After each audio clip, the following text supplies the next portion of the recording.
Hello and welcome to the HGKC podcast series, Finding Your North Star. Today is the fourth in our series of risk management in a crisis. For all businesses who have people that matter, employees, customers, suppliers and partners, these are the people that make everything happen and are at the core of what we do. We are all affected differently by these difficult times, and not all of us are equipped to deal with the scale of the impact and the change to our businesses. Today we have gathered as our guests three experts who support leaders and their people with a practical and compassionate approach to managing now and beyond the crisis. We're going to cover as many topics as we can today and offer some practical tips to help you successfully manage your people. I'm Kim Jones from HGKC, and I am delighted to welcome Lisa Jones from Headstrong Training, Sarah Whittock from Whittock Consulting, and Simon Kelly from X-Select. Welcome all. Thank you. Thank you. Nice to see you, Kim. You too. So let's start with a round of introductions. Lisa, please can I start with you? Of course. Thank you so much for having me today. I'm really excited to be here. So as Kim has just said, my name is Lisa Jones. So I'm a psychotherapist and health coach, and my business, Headstrong Training, we partner organisations and help reduce stress in the workplace. Obviously, right now, the workplace means many different things to different people. Obviously, most of us are at home. And we do this by promoting positive mental health, building resilience, and developing emotional intelligence. And there are various ways of doing that. Generally, it's through training. Again, right now, that has been adapted slightly. So online training is available, but again, consultancy, wellbeing surveys. And I generally work with a lot of HR and comms companies to kind of support staff, particularly at the moment. But generally, what I do is helping reduce stress in the workplace. Well, I'm really looking forward to hearing more about that as we talk about how you apply it. So Sarah, please introduce yourself to our listeners today. Good morning, everybody, and thank you very much for inviting me along. I provide a business law advisory service, so I help businesses, particularly SMEs, with their contractual requirements. So typically it's terms and conditions or documents relating to share transactions or reading through supply agreements, that sort of thing. But the reason I'm here today is because historically I was an employment law specialist, and I have continued to provide those advisory services to some clients. And of course, when the joyous furlough and job retention scheme came up, I had to rapidly get to grips with the ins and outs of that scheme, putting that into the employment law context that we all know. That's me in a nutshell. Thanks very much. And Simon? Yes, thank you, Kim. Pleased. Good morning. My name is Simon Kelly. I'm Managing Director of X-Select. We're an independent whole-of-market insurance broker and employee benefit specialist based in Bristol. So whether you're a small company looking for private healthcare for the first time or a global business looking to improve benefit choice and communication around the world, X-Select can help. I set the business up 5 years ago. We've now got an expert team working on behalf of over 500 companies around the country. 100% of the business comes from word of mouth or recommendation, and we are the professional's choice when it comes to employee benefits, working with a wide network of HR companies, commercial insurance brokers, financial advisors, and others. I'm really, really proud of our mantra, everyone benefits. We live and breathe it, and testament to this, our client retention rate is over 97%. So I'm really, really delighted to be here, Kim. Thank you. Oh, I'm sure you must be extraordinarily busy right now helping people. I'm looking forward to hearing a little bit more about that shortly. A bit crazy, yeah. I think it would be really useful to kind of set the context and start really with some of the current concerns. And I think it would be really good, Sarah, if you could kind of set us off, because we've seen lots of ways of advice about the government from the job retention scheme. There must be at least 6 updates since it started in March. And it would be really useful if you could help clarify the current position. And there's a lot going on around this written agreement. So what do employers really need to get right now? Yeah, sure, no problem at all. As we all know, furlough is actually in the UK a completely new concept. It's come over, it's an American idea. So hence, I suspect the reason for the number of additions as we've gone along on the job retention scheme, and also it was put into place very, very quickly. So there has been a huge learning curve for all of us, and plenty of debate even between the leading employment law specialists, which I've been trying to keep abreast of as well. But things are calming down slightly now. So I thought if I just outline 5 very basic tips to have in mind, because furlough is still continuing, it's going on until June now. So if you do furlough someone, you need to ensure that they do not do any work at all. We've heard of rumours, people answering, for example, customer emails. That's working, they mustn't be doing it. You know, even directors who furlough themselves have to be very careful about the actions that they undertake for their company. Selection for furlough, who do you select? It's very tough, keeping everybody happy. So it's always a good idea to have in mind a basic selection criteria, a little bit like a redundancy criteria. And also don't forget, you can ease ill feelings if you're able to rotate your staff. We've got this 3-week rotation that's available for businesses, which can be helpful. You can introduce incentives if you think it might be appropriate. And also, if needs be, you can actually positively target those employees that might be more vulnerable or at risk. It is a justifiable action to take and place them on furlough. The bit in writing, yes, it has caused confusion. To be honest, it does actually make sense, because you are making a temporary change to someone's contract, and any other temporary change or permanent change you get in writing normally. But obviously the government initial advice was just to say, give notice, let them know you put them on furlough. And then the directive came out and said, no, we want written agreement. And everyone, what? We all panicked a little bit. So I think the answer here is don't panic. I think if you are still making people furloughed on a rotational basis, make sure you do get some form of written agreement. It doesn't have to be a squiggle on a piece of paper. It can just be an email back to say, yes, understood, I agree. Something simple like that. For the people that you placed on furlough earlier and they continue to be on furlough, don't panic. Don't get them to sign it up in writing. All you need is a written record, and HMRC have confirmed that is what they will do. They will just want written notification. Okay, they don't necessarily need written response. Could that be something as easy as an email? Could that be something as basic as that? Or a text? Absolutely. You know, there's something that you can store digitally. Okay. Yes, absolutely. And anything in writing. So if you're able to get a written agreement out, fantastic, or a letter. But email is absolutely fine as well. For example, I sent a couple of emails myself and just got the written acknowledgement back, following the guidance at the time. And then even I went, what? I've got to get agreement. And then I read their email and went, yes, it's okay. They did agree, it's fine. So, you know, even for myself, who's meant to be more in the know on the employment law side, it has been a massive learning curve and trying to get things right as well. Of course, you may have staff that are using other statutory entitlements, so maternity leave or sick leave. These are designed to be on their own, different to furlough, so it's one or the other. So if someone was already on sick leave, not related to COVID, then you can put them on furlough if you want. It's up to you to choose which route to go. Same with maternity leave. If it is right, they can look to end that maternity leave earlier. Don't necessarily have to rely on the 8 weeks notice. You can agree and put them on furlough. Of course, it may depend how far through the maternity leave they are, if that's beneficial to them when this ultimately will end. And we do have the SSP for COVID-related reclaim, that first 14 days that you can reclaim for. Well, that will really help firms, won't it, who are really struggling financially, because they can, you know, draw on all of the funding that's available from government right now. Absolutely, and now people are starting to make the claims. I understand they're getting paid within 3 or 4 days once the claim's gone through HMRC. So it's actually quite a quick turnaround in terms of making the claim now, which is great for companies to keep their cash flow going. And the other big one that's been cropping up is holiday entitlement. You know, holiday can be taken if someone is on furlough, okay? But there are a couple of things to have in mind.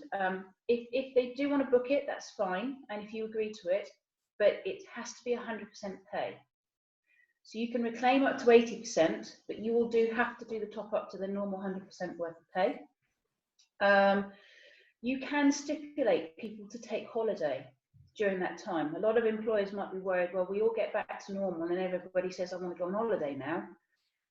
So it's managing that. There's a couple of things. One, you can stipulate as long as you give sufficient notice. Secondly, don't forget they're allowing this the first 4 weeks of holiday entitlement to be carried over for the next couple of holiday years, so that can ease the pressure if needs be. Yeah, so those are sort of 5 basic tips. There's still a lot of unanswered questions out there, but those are just things to have in mind. Oh, those are really useful. And I think that's a great point for you to pick up, Lisa, because there, we've been talking about the current status of employees, whatever status they might be, work, furloughed. But, you still have the same primary responsibilities, don't you, around the statutory and legal, particularly health and safety. So, how can employers best support their people in this time? It's such a good question, because you're right, absolutely. Employers do still have a legal responsibility to their employees, whether they are furloughed or not. So, so in terms of the practical, if we just look at the practical things briefly first. So I would say if they are not, if employers aren't aware of kind of all the, I guess the legalities, etc., around it, or perhaps aren't sure of the practicalities of, health and safety requirements, etc., obviously speak to somebody, speak to an expert that can help them with that. But certainly there are still requirements in terms of physical well-being. So some members may have assessment carried out, and I guess that may be something they need to do. Also, if that's not possible, there are options for online training. I have associates who provide online training, literally an hour, that staff can access. That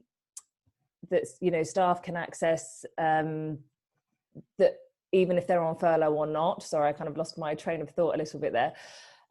So that's an option. And then thinking about the staff members who are working or not, are they currently off, or have they been off on sick, for example, with any existing conditions, whether that's physical health, mental health related? If so, need to be very aware of that, need to make sure that there are processes in place to support those staff. And then I would say really the most important thing is keep the lines of communication open.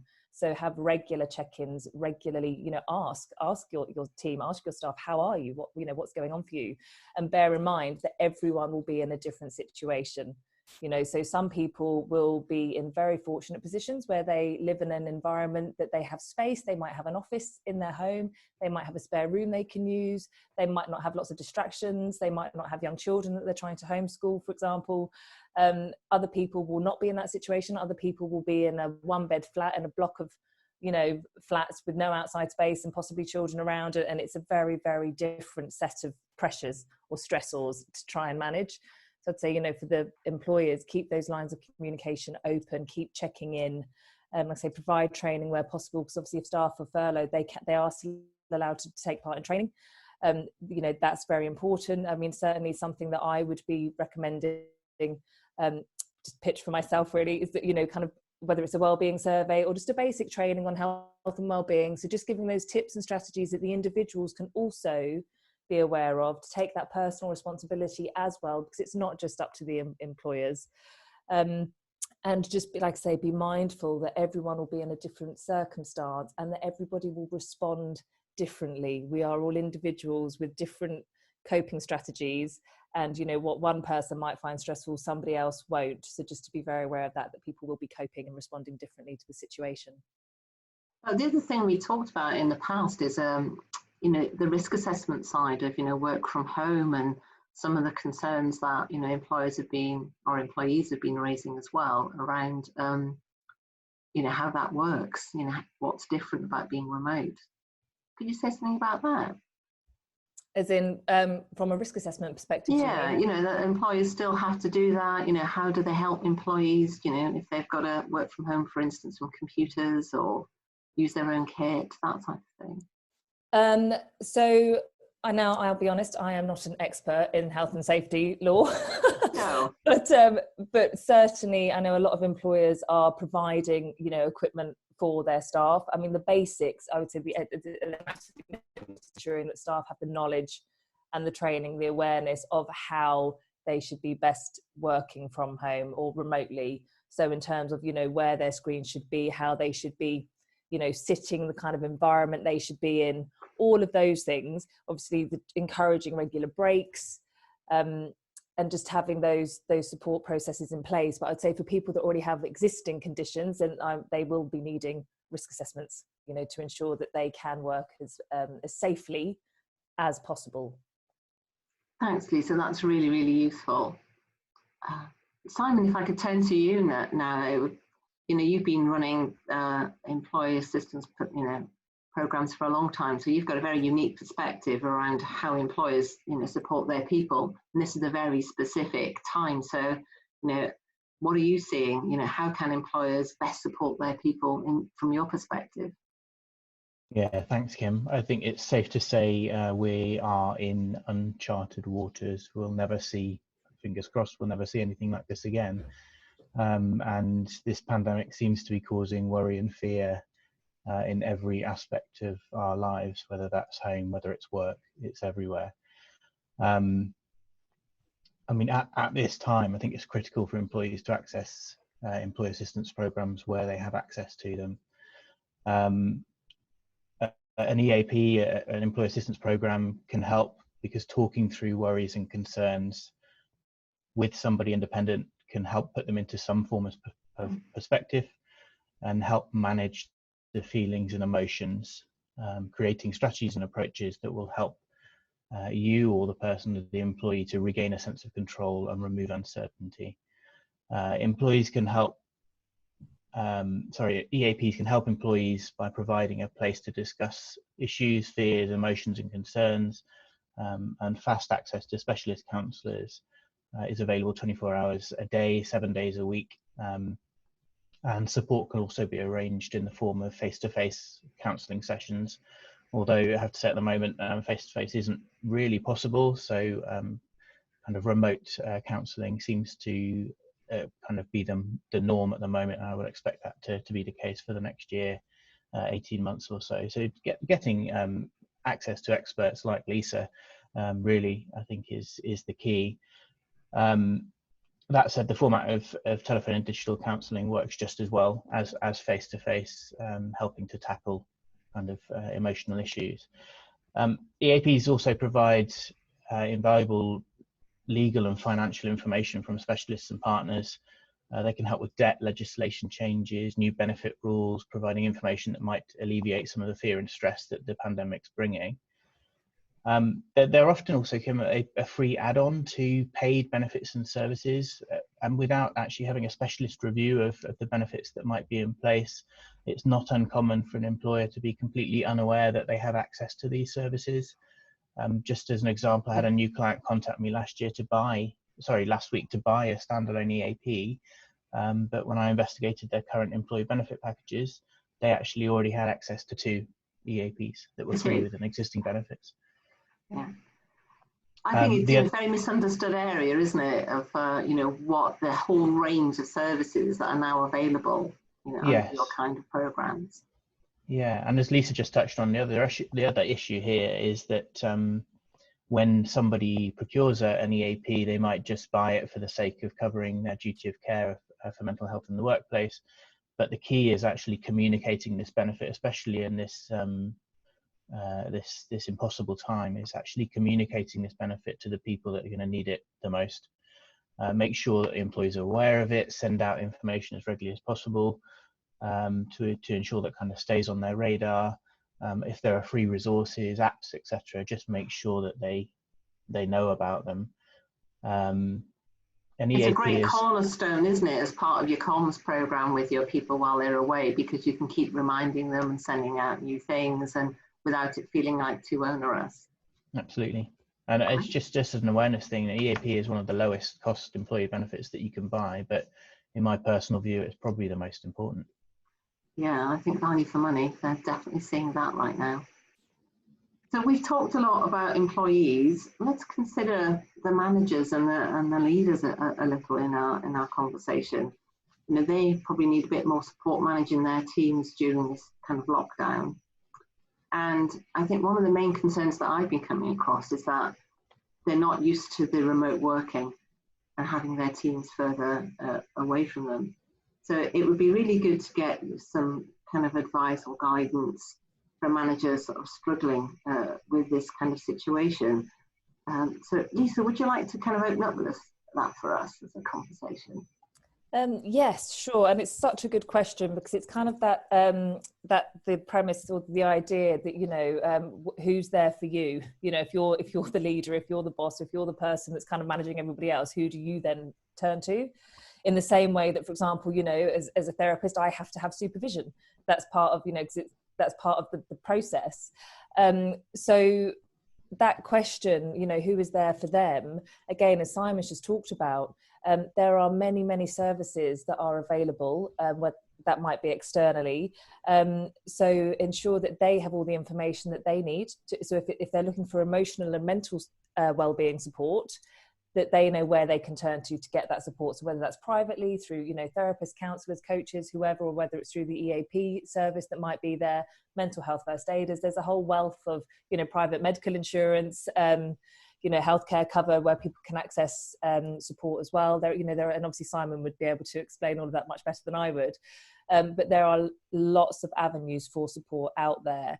And from a practical perspective, you know, again, I always kind of come back to this, keep the lines of communication open. So whether that's keeping in touch with, you know, HR, having that support, you know, just, you know, man is an island.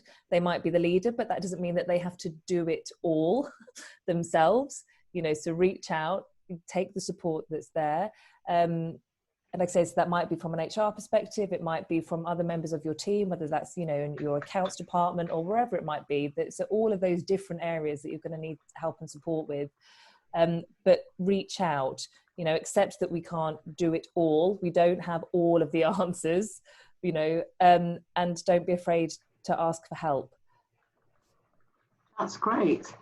You know, have you anything to add there as well, Sarah or Simon, from your perspectives? It would be good to have your views too. Just say communication is certainly key, but don't forget the downward communication with your team. You know, don't be afraid to have Zoom or pick up the phone if you're working remotely, because as there is a theme running through here, communication.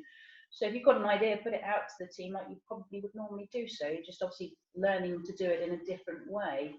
But for the guys working on site, you know, just double check their working environment, you know, working from home, just checking all the equipment's there, keeping an eye on the hours that people are working. Just these regular catch-ups is really useful for you to stay in touch with people, really. And also don't forget to look at the training side of things. So the guys that are on furlough, you can still stay in touch with them, you can still speak to them, see how they are, check in, you know, give them training information, that sort of thing. So downward communication is just as important. Yeah, I think sometimes that we forget that, you know, managers have managers.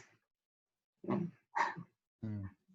I would completely agree, and just going a bit further from what Sarah's just said, I think we can expect that this way of working will become the new normal for a year, 18 months, maybe possibly even longer term. So people's desire to work from home, I think now that they've had some sight of it, there may be more of an expectation from them to be doing more of that, and businesses are going to have to adapt in order to support them, and that will mean, you know, as Lisa touched on earlier, making sure the DSE stuff is done, making sure employers are not leaving themselves open for the inevitable tribunals that might come if we're not doing the things that we should be doing. But from a downward communications perspective, I think regular online conversations, I mean, one of the things we implemented fairly quickly into this home working was a daily wake and shake meeting. It's mandatory for people to be there from 9:30 every day, and in that we're not using it for any other reason other than to celebrate success, overcome objections, discuss workload, just have a check-in, and that very quickly has become the highlight of people's day when working remotely. So I think that will become the normal. I think so too. We've got to think a lot longer. So we'll talk about the transition shortly, but I just wanted to ask you before we do that, you know, what are you seeing in terms of when things are going wrong, the unplanned? You must have some observations that you've been gathering from your clients around how people are coping with the unplanned and the unexpected? What strategies and things are you recommending to them? Would you like to carry on, Simon, as you've just been speaking? Yeah, certainly. So when things go wrong for us, it's unfortunately linked to health, being in the health and protection environment. So we are having to deal with some very difficult conversations about people that have been affected directly or indirectly by COVID-19. Other businesses that are struggling in terms of being able to pay premiums and things like that. So we are daily speaking to providers, trying to negotiate payment holidays, trying to promote the services that are available to employers every day. We're literally firefighting, trying to support. And are you seeing that as well, Lisa, Sarah? Yes. So really, the main thing obviously I see is the stress levels. So and the way people are coping. So because naturally, in a situation such as this, any situation that is uncertain, that's the biggest stressor for anyone as a human being. That's kind of just, so of course, being in a situation where things are uncertain, they are unknown, of course people are reporting much higher levels of stress, anxiety. People are turning to probably less healthy coping strategies, and like you say, the difficulty then for teams, because obviously morale will be affected as well. You will get the people that are kind of being, and of course, because everyone will be in a different place on this journey. So you'll get those who are kind of going, yep, I can make the most of this. Let's go for it. I'm thriving. I'm doing it. And you'll get those who are at the complete other end of the spectrum who are struggling to get out of bed in the mornings. It's like, it's too much. They don't want, what's the point? That kind of thing. So just being really aware of that everyone is going to be in a different place. But I think certainly for managers and for leaders and businesses, trying to manage that, especially remotely when you're not there, in the office or in that environment where you can say, or even to say, should we just pop out for a coffee? Why don't we just go and have or walk and talk? Like, let's go and have a chat or whatever. It's much harder to manage that. So just being aware of those things really, but that's certainly what I'm noticing. It's those challenges around, okay, how do we make sure that our staff are okay? How do we get them to continue to engage? And how can we ensure that they are actually looking after themselves and that, the employers are doing what they can to support them? And it's a really tough one. It's a really tough one. Yeah. And are you seeing sort of issues as well, Sarah? They might be more legal and more fraud. Yeah, it's been more legal, really. There was the initial influx when furlough started off, and we were all trying to work out the various strategies for the different businesses that we help. Some are engineering, some are in nurseries, some are office-based. What could they and couldn't they do? Panicking about trying to pay their staff and, working it in line with the general employment law requirements that we have. So it really was trying to stay calm in the face of a storm, really. Yeah. But I think, also just saying to people, look, this is going to change, and lots of businesses are very understanding. So whenever there was a change, I was immediately out there sort of telling them, look, what I told you last week actually is now wrong. It's a bit awkward, but it was trying to keep on top of it and then keeping people informed, and they all understand. They knew it was a changing situation, and luckily the majority of things, it was minor tweaks to the plans and strategies they were putting in place. So I think for employers, actually the 3-week rotation was a massive relief for them, because it meant that they could manage their staff better. And there are other things that have gone along have become more helpful in terms of managing the situation. Because right at the beginning, before the furlough scheme, everyone was saying, well, I'm going to have to lay people off. So we were looking at temporary layoffs and short-term working clauses and things like that, which are still potentially going to be important later on anyway. Yeah, and I think, that's a good lead in really to start thinking about transition in the future. It might be a very elongated period, but I think, let's set a little context here. What's the NHS and going to look like, post-COVID, what's the non-essential procedure list going to look like? How well are our workforce going to be? What's the waiting list likely to be? What's the stress in people that we've built up and the illnesses we've got behind that? We might have an awful lot of people on sick leave. We might have a lot of people who are impaired in their performance through mental health and other issues, or, the loss of family members. They're going to be very different place that they've been started this sort of crisis and where they're going to end up. So it would be just to do a bit of, future gazing, thinking about the possible impact and what measures and advice we can offer people to start thinking about that, to guide their thinking.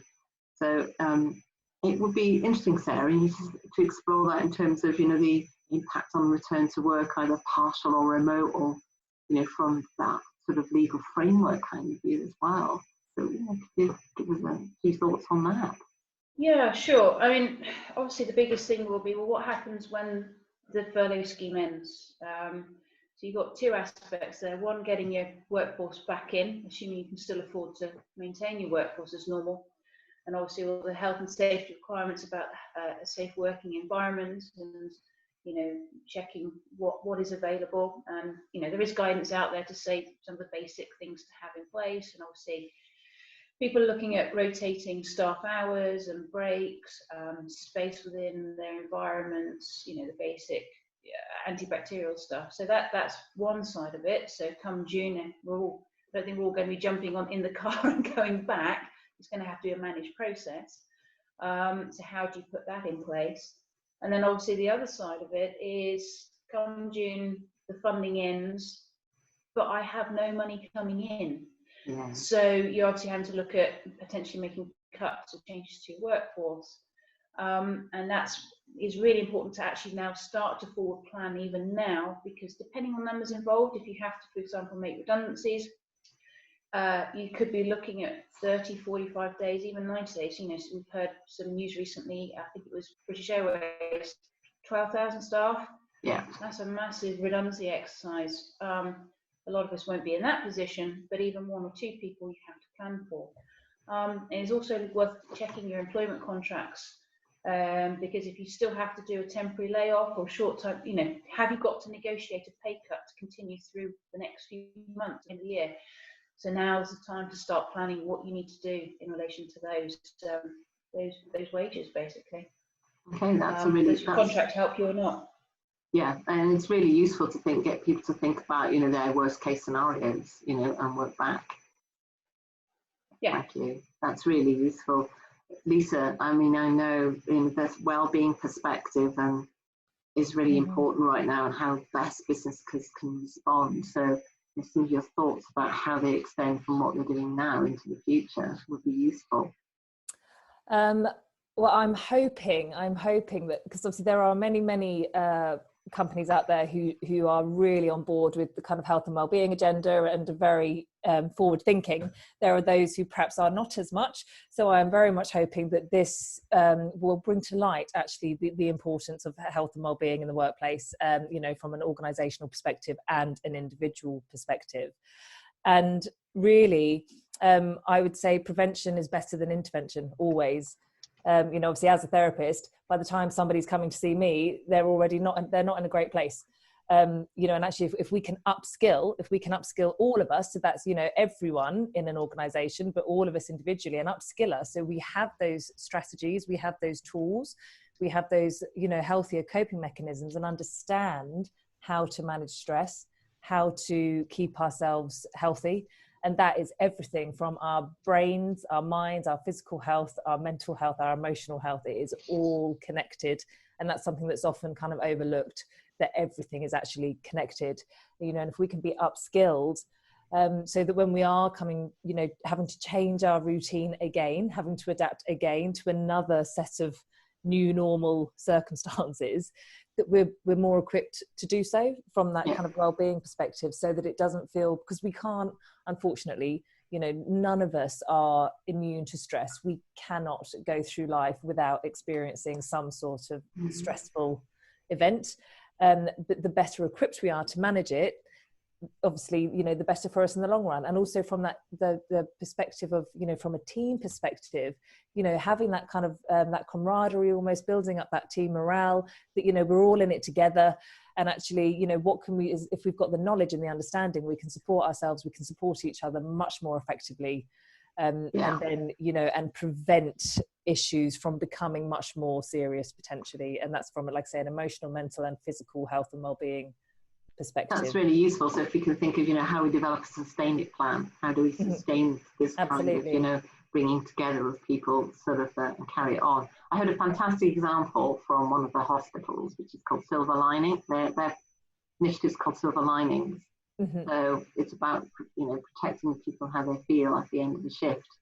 So, you know, they get together and they have a place and they have some digital and they have it in the room as well, or in real space, and they have a room they can go to.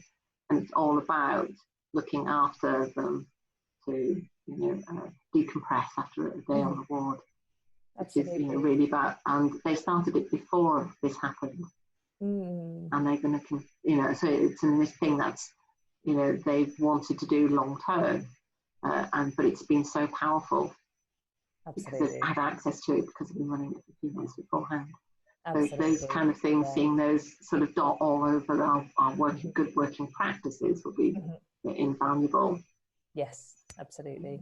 And Simon, you're going to see some very specific changes, I think, you know, in terms of opportunities for, you know, how the private sector is going to be able to support the recovery of the nation and also protect our NHS. So some of your thoughts would be really useful on this. Yeah, it's going to be interesting.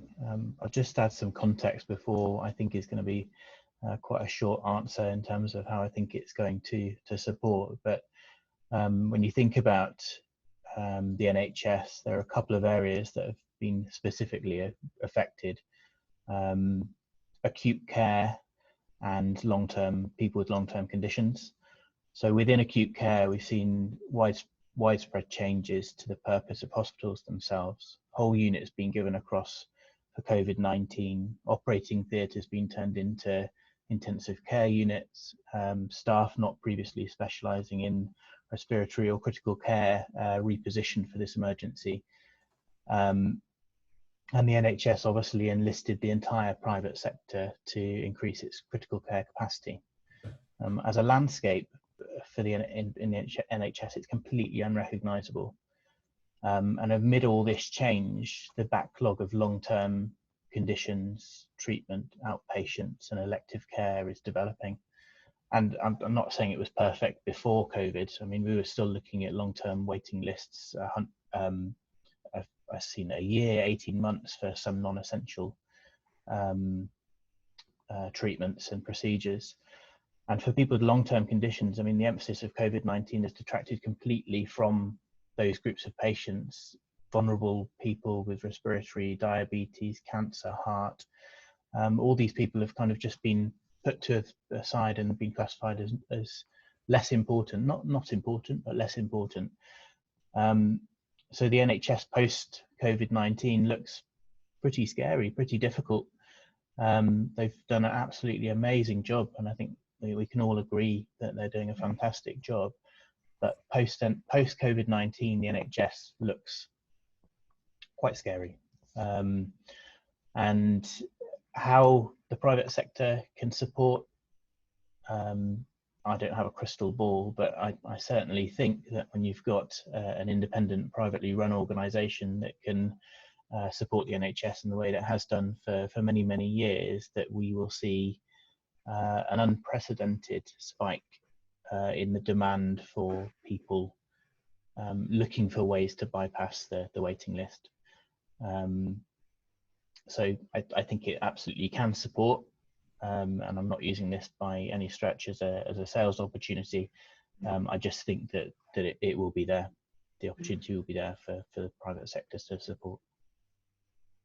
That's really useful, thanks. I think it would be really good just to get one last thought from each of you about a practical tip that you might like to share from your perspective.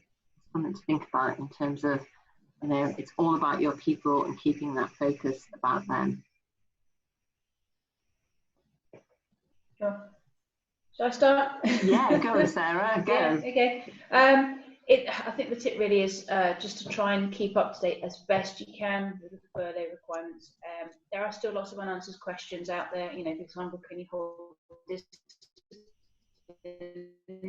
deliveries? What notice pay would you have to do if you pay to dismiss someone? All that sort of thing. Look, if in doubt, just get advice. There are lots of go-to places anyway for initial information. For example, ACAS is a good starting point. But most employment advisors, they will more than likely be happy to have an initial chat with you and then establish what, if anything else, needs to be done after that. So just don't be afraid to pick up the phone if you are confused or concerned or worried about anything you've done in relation to your workforce and employment law. Oh, that's a great tip. Thank you. And you, Lisa? I would say communicate. That's